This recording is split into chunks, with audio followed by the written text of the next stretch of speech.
Hello दोस्तों, आज की वीडियो खास उन लोगों के लिए है जिन्होंने अभी अभी कमाना शुरू किया है या फिर साल या 2 साल से कमा रहे हैं और वो पैसे इन्वेस्ट करना चाहते हैं, लेकिन वो ये नहीं समझ पा रहे कि उन्हें इन्वेस्ट कहाँ करना है। उन्हें पापा कहते हैं कि तू एफडी में इन्वेस्ट कर, माँ कहती है तू गोल्ड में इन्वेस्ट कर, कोई दोस्त आकर कहता है कि स्टॉक्स में इन्वेस्ट कर, कोई कहता है रियल एस्टेट में, कोई कहता है म्यूचुअल फंड्स में, जिसकी वजह से वो ये प्रॉब्लम फेस कर रहे हैं कि मुझे इन्वेस्ट करना कहाँ है और कहाँ इन्वेस्ट करने से और कैसे करने से मैं अमीर बन सकता हूँ। ये सब जानेंगे आज की इस वीडियो में। तो जानने के लिए वीडियो में अंत तक बने रहें। वीडियो शुरू करने से पहले अगर आप चैनल पर नए हो तो चैनल को सब्सक्राइब कर लें और बेल आइकन को ऑल पर सिलेक्ट कर लें। तो ये वीडियो शुरू करते हैं। हमारा गोल है करोड़पति बनना, तो हम साथ ही साथ ये भी जानेंगे कि अगर हम जो ऑप्शन में बताऊंगा उनमें से किसमें कब कैसे और कितने टाइम में करोड़पति बनेंगे विद कैलकुलेशंस। तो चलिए शुरू करते हैं। नंबर 1, ये हम सबके पेरेंट्स का फेवरेट ऑप्शन है और वो है एफडी। एफडी का मतलब होता है फिक्स्ड डिपॉजिट, जिसके अंदर आपको 6 से 7% का फिक्स रिटर्न देखने को मिलता है। एफडी में इन्वेस्ट करने की सिर्फ एक ही एडवांटेज है कि यहाँ आपका पैसा 100% सेफ एंड सिक्योर है, लेकिन एफडी में जो 6 से 7% इंटरेस्ट मिलता है उतनी तो हमारे देश में महंगाई बढ़ जाती है।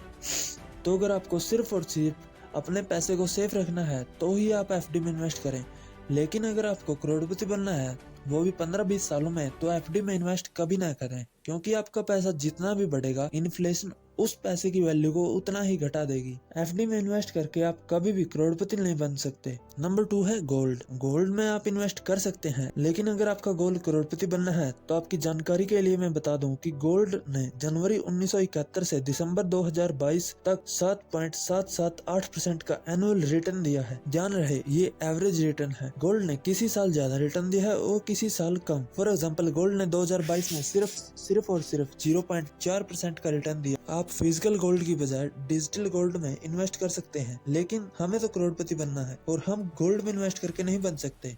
गोल्ड भी एक सेफ इन्वेस्टमेंट है, यहाँ रिस्क कम है तो रिटर्न भी कम है। नंबर 3 है रियल एस्टेट। देखिए, रियल एस्टेट में इन्वेस्ट करने के लिए आपके पास बहुत ज्यादा पैसा होना चाहिए, जैसे कि 20 से 30 लाख रुपए की जरूरत होती है, जो कि न्यू सैलरीड पर्सन के लिए लगभग नेक्स्ट टू इम्पॉसिबल है। इसलिए हम रियल एस्टेट में इन्वेस्ट करके भी करोड़पति नहीं बन सकते। लेकिन फिर हम करोड़पति बनेंगे कैसे? तो करोड़पति बनने के लिए हमें स्टॉक्स में या फिर म्यूचुअल फंड्स में इन्वेस्ट करना चाहिए, और कैसे करना चाहिए हम आगे वीडियो में जानेंगे। लेकिन ये जानने से पहले हम आरडी के बारे में जान लेते हैं कि ये आखिर है क्या। हमें आरडी में इन्वेस्ट हमें करना भी चाहिए या फिर नहीं, अगर करना चाहिए तो कब? देखिए, मैंने पहले भी अपनी वीडियोस में बताया है कि हमें इन्वेस्टमेंट से पहले हमारे पास एक इमरजेंसी फंड होना चाहिए। तो अब इमरजेंसी फंड की जरूरत तो हमें कभी भी पड़ सकती है, तो हम क्या करते हैं कि जब तक वो इमरजेंसी फंड का पैसा हमारे पास पड़ा है तो हम उसे एफडी की बजाय रीअकरिंग डिपॉजिट या फिर आरडी में इन्वेस्ट कर सकते हैं, क्योंकि एफडी में हमारा पैसा एक टेन्योर के लिए लॉक हो जाता है, लेकिन आरडी में जब हम इन्वेस्ट करते हैं, लेकिन आरडी में से हम जब भी चाहें, आरडी में से जब हम जब चाहें अपनी इन्वेस्टमेंट को वापस निकाल सकते हैं। लेकिन आरडी में हमें एफडी से 1 से 2% कम इंटरेस्ट मिलता है, लेकिन काम दोनों का एक ही है। अगर आपको आपकी इन्वेस्टमेंट से करोड़पति बनना है तो आपको स्टॉक्स में इन्वेस्ट करना पड़ेगा। तो आइए जानते हैं कि स्टॉक्स या म्यूचुअल फंड्स आपको कैसे और कितने समय में करोड़पति बना देंगे। तो चलिए, हम आपको आने वाले 15 सालों में करोड़पति बना के छोड़ेंगे, और वो कैसे, आइए जानते हैं। अगर आपकी सैलरी 50,000 रुपए है तो आप 10,000 रुपए तो बड़ी आसानी से बचा सकते हो, अगर आपको स्टॉक्स की थोड़ी सी भी नॉलेज है। अगर नहीं है तो अगली वीडियोस में हम बेस्ट स्टॉक्स को कैसे पिक करें और साथ ही साथ 7 बेस्ट स्टॉक्स के बारे में भी जानेंगे। तो चैनल को सब्सक्राइब कर लें। तो आप अगर कोई बेस्ट स्टॉक चुनते हैं, उसमें SIP कराते हैं 10,000 रुपए पर मंथ की, और जैसे जैसे आपकी सैलरी बढ़ती है तो आपको आपकी इन्वेस्टमेंट को 15% से इंक्रीज कर देना है, और आपको 13% एनुअल रिटर्न मिलता है, जो कि स्टॉक्स में और म्यूचुअल फंड्स में नॉर्मल है। तो अगर आप 15 सालों तक इन्वेस्ट करते हैं तो आपके पास 15 साल के एंड में 1,19,02,801 रुपए होंगे। देखिए, अगर आपको करोड़पति बनना है तो आपके पास 2 चॉइसेस हैं। एक, या तो अपना बिजनेस शुरू करें या फिर स्टॉक्स में इन्वेस्ट करें। म्यूचुअल फंड्स भी हमारे पैसे को स्टॉक्स में ही लगाते हैं, लेकिन हाँ, अगर आपके पास इतना टाइम नहीं है कि आप गुड स्टॉक्स को पिक करें तो आप म्यूचुअल फंड्स में इन्वेस्ट कर सकते हैं। और अंत में हमारा कंक्लूजन ये है कि म्यूचुअल फंड्स और स्टॉक्स में इन्वेस्ट करने से ही कोई सैलरीड पर्सन करोड़पति बन सकता है। तो अगर आपको वीडियो नॉलेजफुल लगी हो तो वीडियो को लाइक व चैनल को सब्सक्राइब कर लें।